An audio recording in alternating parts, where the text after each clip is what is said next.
అందరికీ నమస్కారం. ఎలా ఉన్నారు? పూర్వం కశ్యప బ్రహ్మ లోక కళ్యాణం కోసం యజ్ఞం చేయాలని సంకల్పం చేశాడు. సంకల్పం చేసినప్పుడు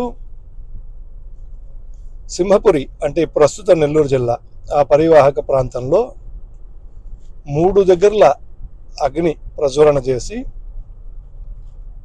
అగ్నులు మొత్తం 7 వాళ్ళల్లో 3 అగ్నులు శుభకార్యాలలో మనం వాళ్ళని ఆవాహనం చేస్తాం. వాళ్ళు వయోస్వతాగ్ని, గార్హస్పత్యాగ్ని, ఆహవనీయాగ్ని.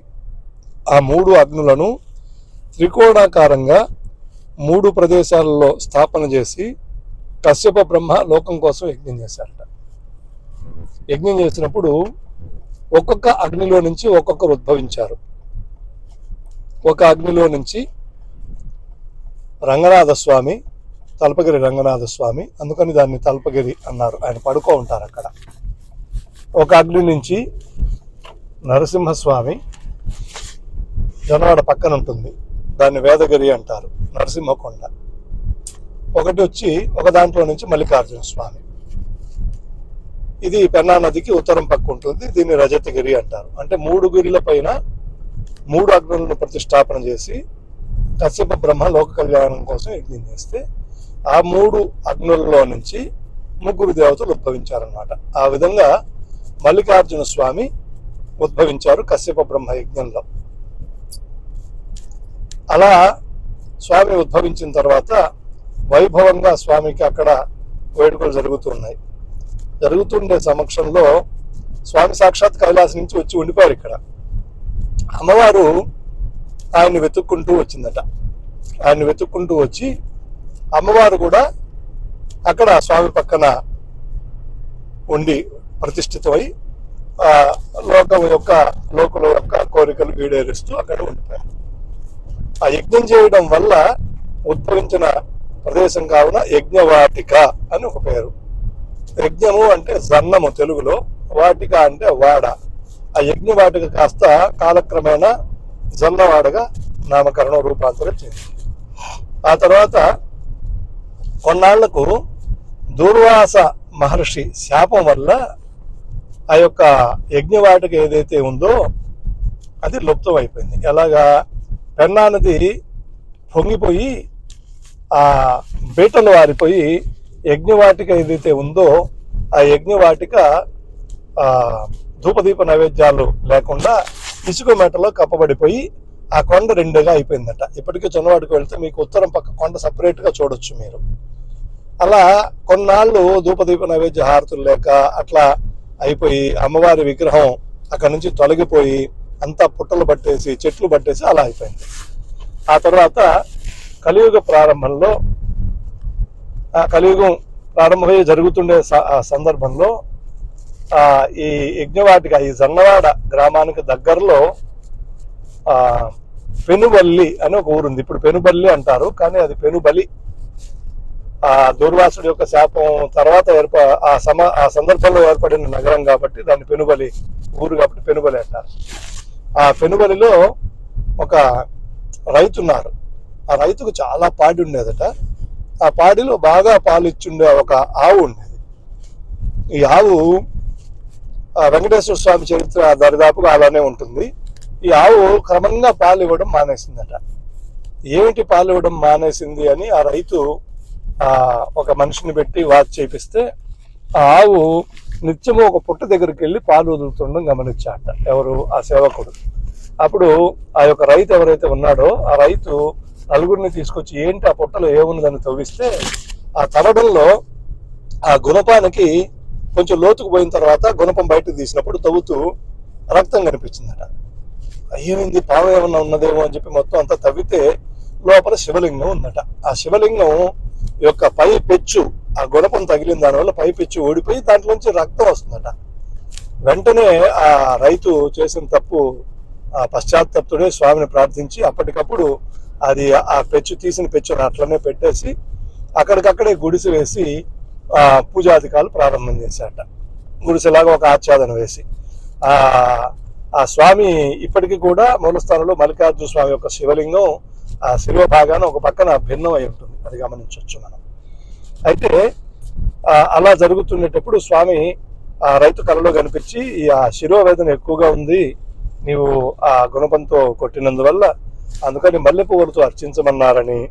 ఆ మల్లె తోటలు ఇప్పటికీ ఉన్నాయి ఆ పరిసర ప్రాంతాల్లో, అందుకని ఆ మల్లె పువ్వులతో స్వామిని అర్చించినందువల్ల మల్లికార్జునుడు అని నామకరణం వచ్చిందని అంటారు. అలా కొన్నాళ్ళు జరుగుతూ ఉంటే ఇంకా ఈ పార్వతీదేవి ఎవరు అమ్మవారు రైతు కళలో కనిపించిందంటే, ఏమిరా నువ్వు స్వామిని ఒక్కనే పూజిస్తున్నావే, నా గురించి మర్చిపోయావు, నేను అదిగో ఇసుక తీరాల్లో ఉన్నాను, చూడు నన్ను గమనించు వెళ్ళి అన్నట్ట. ఈ యొక్క రైతు అందరినీ తీసుకొని అంతా వెతుకుతూ ఎక్కడ విగ్రహం ఎక్కడ ఉందా అని చూస్తుంటే, ఆ దుర్వాసుడి శాపం వల్ల మేటలు వేసేసినటువంటి పెన్న పరివాహక ప్రాంతంలో ఒక దగ్గర అమ్మవారి విగ్రహం గోళ్ళ పడున్నదట. అది తీసుకువచ్చి అమ్మవారిని స్వామి పక్కన ప్రతిష్ఠ చేశారంటే ఉంచారు, రైతులు కదా, వాళ్ళకి తెలిసినంతలో వర్ణ పండితులు తీసుకొచ్చి పెట్టారు. ఈ అమ్మవారు అక్కడ బోలపడి ఉంది కదా, రైతు వీళ్ళకి తెలియదు బస్తాలకి ఆ అమ్మవారు అని, ఏదో రాయి అనుకొని ఈ నదిలో పట్టుకున్నటువంటి చేపలు దాని మీద తోముకోవడం, బట్టలు ఇట్లా చేస్తున్నారు. ఈ యొక్క నీసు దాని మీద రుద్ది అమ్మవారు ప్రతిష్ఠ చేశాక మాంసాహారానికి అలవాటు పడిపోయిన ఆ యొక్క శక్తి అర్ధరాత్రి పూట ఆ గ్రామాలలో సంచరిస్తూ ఏవే పశురాలు ఉన్నాయో వాటిని భక్షిస్తుండేదట. ఆ సందర్భంలో క్రమంగా ఈ కొంచెం పెరిగాక జొన్నవాడ పిసుపాటి వారు అని ఆ ఒంగోలు ఆ పరిసర ప్రాంతాల నుంచి పిసుపాటి వారులను తీసుకొచ్చి యజ్ఞం చేయించి ఒక పెద్ద కార్యక్రమం చేయించంట ఆ రైతు. అప్పట్లో యజ్ఞం చేయించిన వాళ్ళకు వజ్జల అని బిరుదు ఇవ్వడం అలవాటు. ఆ విధంగా పిసుపాటి వారు వచ్చి యజ్ఞం చేసి అక్కడ అంతా చేసిన దానివల్ల వారికి వజ్జల వారు అని బిరుదిచ్చి వారిని అక్కడే ఉంచుకున్నారట ఎవరు గ్రామస్తులు. ఆ వజ్జల వారి వంశానికి సంబంధించిన వారే మా తాతగారు, వాళ్ళందరూ కూడా ముగ్గురు తాతలు. మా నాన్న ఆంజనేయులు గారు, ఇంకొక ఆయన రాధాకృష్ణయ్య గారు, ఇంకొక ఆయన జానకరామయ్య గారు. అలా మొట్టమొదట జొన్నవాడ గ్రామంలో వచ్చి స్థిరపడినటువంటి కుటుంబం వజ్జల వారిది అని అంటారు. ఆ తర్వాత అమ్మవారు ఈ విధంగా ప్రవర్తిస్తుండేటప్పుడు జనాలు భయపడిపోయి సాయంత్రానికే పడుకునేసేవారట. ఆ భయపడిపోయి అమ్మవారు ఎక్కడ వీధిలోకి వస్తుందా, రోడ్డు మీదకి వస్తుందా, ఆ శక్తి కనపడదు, అమ్మవారు ఆహాకారాలు, ఏదో వెలుగు, భయం. ఆ సందర్భంలో ఆదిశంకరాచార్యుల వారు కాశీ నుంచి కన్యాకుమారి నుంచి కాశీ వరకు 3 మార్లు కాలినడక నడిచిన మహానుభావుడు ఆ కాలినడకను వస్తూ ఈ గ్రామానికి వచ్చారట. వచ్చేటప్పటికి ఈ గ్రామంలో అందరూ పెందరాడే పడుకునేస్తున్నారు. ఒక బ్రాహ్మణుడి ఇంటి ముందు ఈయన తలుపు వేసేసి ఉంటే, ఈయన పెన్నా నదిలో స్నానం చేసి శంకరాచార్యుల వారు సంధ్యావందనం చేసుకుంటూ అరుగు మీద కూర్చుంటే, ఆ ఇంట్లో ఇల్లాలు ఆ బ్రాహ్మణ్ణి పిలిచిందట. ఆయన శంకరాచార్యులు ఉన్నప్పుడు ఎవరికి తెలుసు, అప్పట్లో అంతా మరీ ఏ రవాణా సౌకర్యాలు లేని సమయాలు కదా. బ్రాహ్మణ పిల్లవాళ్ళలాగా ఉన్నావు, రానాయన లోపలికి వచ్చి కూర్చో అని. ఎందుకు మీరు అప్పుడే తలుపులు వేసుకొని పండుకుంటున్నారు అని అడిగాట ఆయన, ఎవరు, ఈ శంకర భగవత్పాదులు వారు. అప్పుడు ఆ ఇల్లాలు చెప్పిందట, అమ్మవారు వస్తుంది ఊరి మీదకి, అందుకని భయపడి పడుకుంటున్నామని. ఆ కుటుంబం కూడా వజ్జలవారి కుటుంబం అని అంటారు. అది ఎంతవరకు నిజమో తెలియదు. అయితే అప్పుడు స్వామి చెప్పారట, నాకేం భయం లేదు, మీరు పడుకోండి అని. సరే వీరు పడుకునేశారు. సగం రాత్రిప్పుడు అమ్మవారి గర్భగుడిలోంచి బయటకు వచ్చింది. ఈయన అడ్డం పడుకున్నారట శంకరస్వామి, శంకర భగవత్పాదుల వారు. అప్పుడు అమ్మవారు ఈయన దగ్గరికి వచ్చేటప్పటికి వెలుగులీనుతున్నట స్వామి. దాటి వెళ్ళలేక బాలకా పక్కకు జరుగునిందట. అప్పుడు ఈయన అమ్మవారిని స్తుతించి, అమ్మ నువ్వు లోకాలను కాపాడే తల్లివి, ఇలా చేయడం కరెక్ట్ కాదు అని ఈయన నిలబడి ఒక్కొక్క అడుగు ముందుకు వేస్తుంటే అమ్మవారు ఒక్కొక్క అడుగు వెనక్కి వేసుకుంటూ అట్లా గర్భగుడిలో ఆ యొక్క విగ్రహంలోకి వెళ్ళిపోయిందట. వెంటనే స్వామివారు అమ్మవారి పాదాల దగ్గర శ్రీచక్రం స్థాపన చేసి అమ్మవారికే వాగ్బంధనం చేసి, ఆ క్రోధంగా ఉన్నటువంటి అమ్మవారి ఆ చూపు, ఆ దృష్టిని కోరికలు తీర్చేటటువంటి కన్నులుగా మార్చి అమ్మవారికి కామాక్షి తాయి అని నామకరణం చేశారట శంకరాచార్యుల వారు. తాయి అంటే తల్లి. అప్పుడు మద్రాసి యొక్క ప్రభావం ఎక్కువ ఉన్నందువల్ల తాయి అని నామకరణం చేసి, కామాక్షి కామ్యములు తీర్చే కళ్ళు కలిగినటువంటిది కాబట్టి కామాక్షి తాయి అని నామకరణం చేసి శ్రీచక్రం బిగించి ఆ శ్రీచక్రార్చన అప్పటి నుంచి నవావరణ అర్చన అనేది ఒకటి ప్రారంభం చేసి శంకర భగవత్పాదుల వారు అక్కడ ఉన్నటువంటి పూజాలకు అందరికీ కూడా చెప్పాడు. ఇంకేం భయం అక్కర్లేదు, అమ్మవారు శాంతపడారు.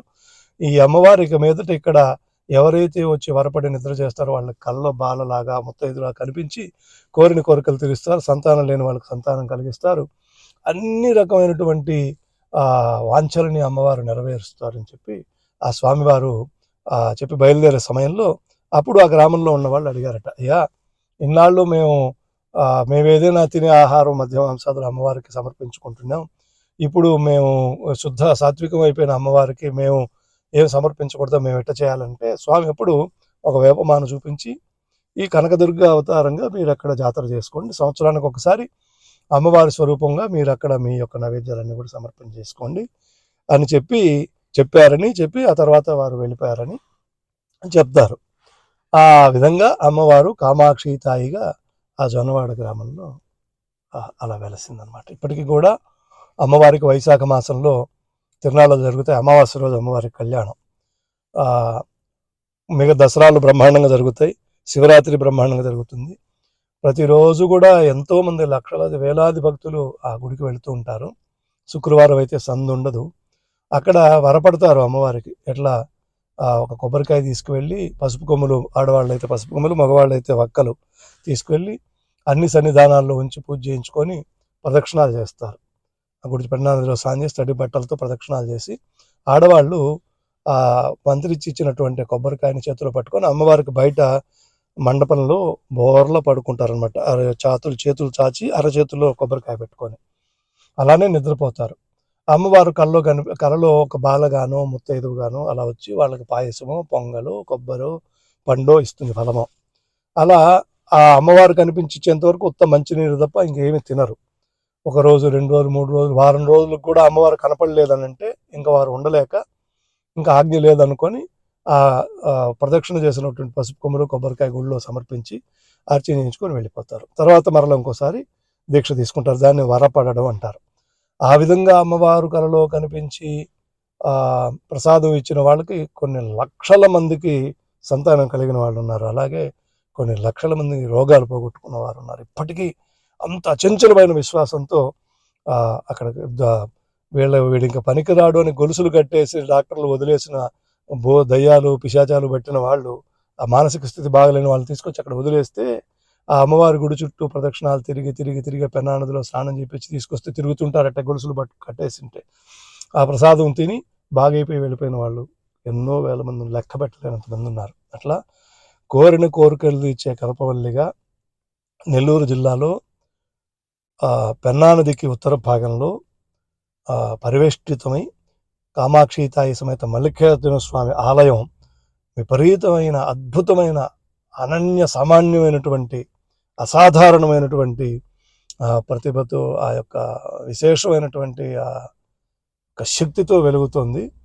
ఎవరైనా నెల్లూరు వెళ్ళినప్పుడు లేదా పనిగట్టుకొని అయినా సరే జొన్నవాడికి వెళ్ళి కామాక్షితాయిని దర్శించండి, మల్లికార్జున స్వామిని దర్శించండి, మీ యొక్క మనోవాంఛలు నెరవేర్చుకోండి. అలా అమ్మవారి యొక్క చరిత్ర ఈ క్షణంలో ఇలా మీకు అమ్మవారు చెప్పడానికి నాకు అవకాశం, అనుజ్ఞా శక్తి, ఆ యొక్క ప్రేమ పంచినందుకు అమ్మవారి పాదాలకు స్వామివారి పాదాలకు వినమ్రపూర్వకంగా శతకోటి సాష్టాంగ నమస్కారాలు సమర్పిస్తూ మరిన్ని అమ్మవారి ముచ్చట్లతో త్వరలో కలుసుకుందాం. అంతవరకు సెలవు, నమస్కారం. ఓం.